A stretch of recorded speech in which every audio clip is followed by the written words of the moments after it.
Buenos dias mga kabayan. Welcome to Madrid, Spain, a city known for its rich history and warm people.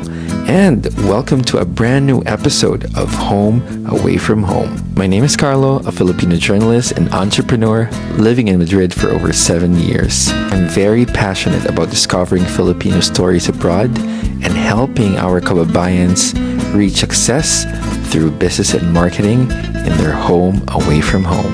But first, let's head to the Centro de Filipinas in Madrid to celebrate Philippine-Spanish Friendship Day and the strong connection between our two countries. All right, we are here at the Centro de Filipinas in Madrid with the Ambassador, His Excellency Philippe Lhuillier. Ambassador, good evening. Thank you for having us at this wonderful event.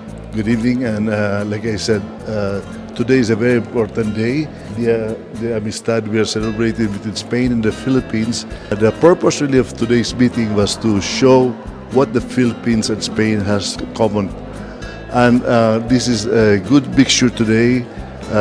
We discussed mostly about tourism, and it was quite interesting because some of the guests that came over today, they have never been to the Philippines, okay? Which I always say, if we could get one person today to go to the Philippines, that will make me very happy. So again, going back to the purpose of this Dia de Amistad, as I always say that we have to still promote each other. We have forgotten each other a little bit, and with the group that are here today, I hope that they will be able to talk around and spread the news what the Philippines is. Since I've been here for the past 7 years, I've been trying to really promote tourism, trade, and the community really. On the side, when we had this place inaugurated last October, my real purpose was for the Philippine community, but right now I'm moving more for try to get some Spanish to know about the Philippines. Like I said, this place is not strictly for the embassy. It's for the use of everybody. So anybody that has interest right here. Like today, we had interesting thing. We had some clothes around, and me myself, I learned a lot from some clothes. I never knew that Barong Tagalog was see-through because so you could check on any ammunition they had. This is really the dream that Madrid PE Embassy is pushing on, is to have people know more about the Philippines. And hopefully we have more investors from Spain that goes to the Philippines. At the same time, we have also some investors from the Philippines coming here. Why do you think is the Philippines an important destination for Spaniards culturally and in terms of tourism? As you have heard earlier, a lot of family names in the Philippines are Spanish. And we have to pre-educate the people. I'm happy with the kababayans over here. They're realizing how important is Spain for them. This is their home, and let them go back to the Philippines. And the most important thing that I would say is there are a lot of things to be done. Okay, a lot of things to be done. On trade, I'm having an attaché from the Philippines coming over next month. I hope I have also somebody from the attaché from tourism, because I still believe that it is happening. And I see a lot of Spanish very interested right now in investing in the Philippines. My dream is coming true. Yes. We have this center. Congratulations, Ambassador. Like I say,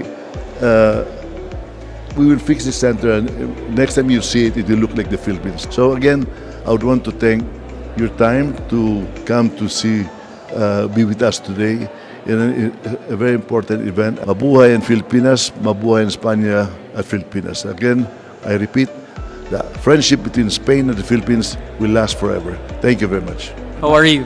Very good. My pleasure, Carlo. Thank you for having us, and of course for the embassy for having us here.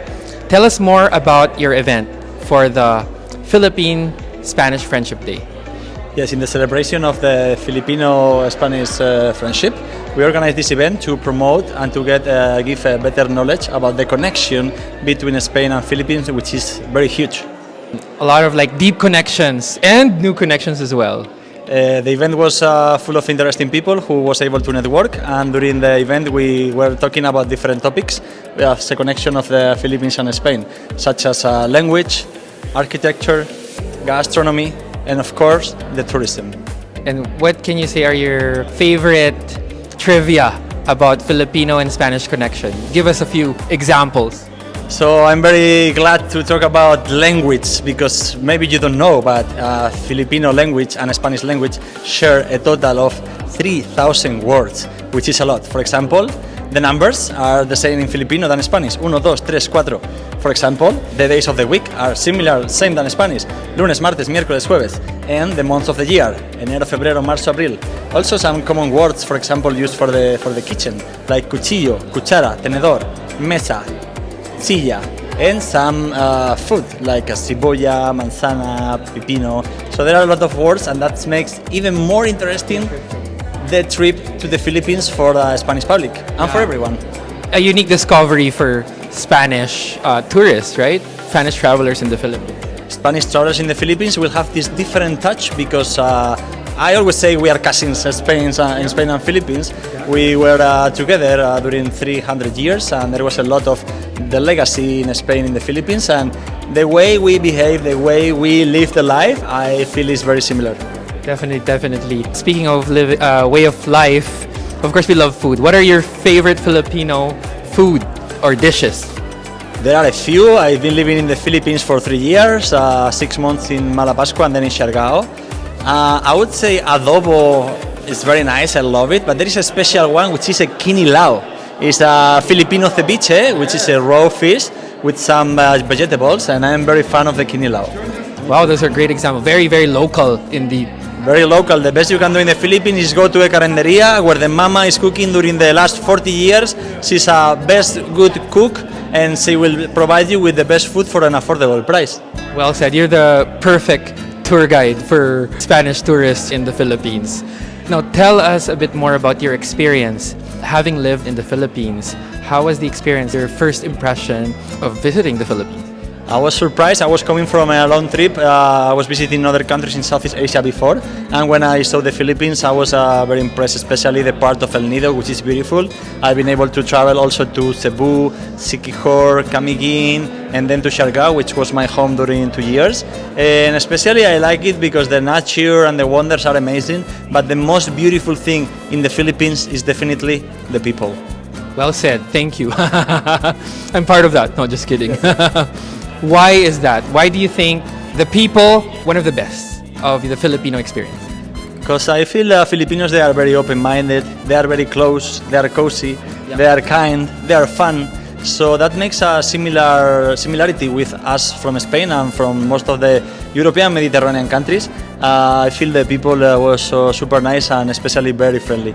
The connection between Spain and Philippines is more than you can imagine. That's why we organized this event, to try to put in touch all this legacy and all these common values and all this common culture we have together. So I guess for a Spanish traveler, going to the Philippines is more than a trip.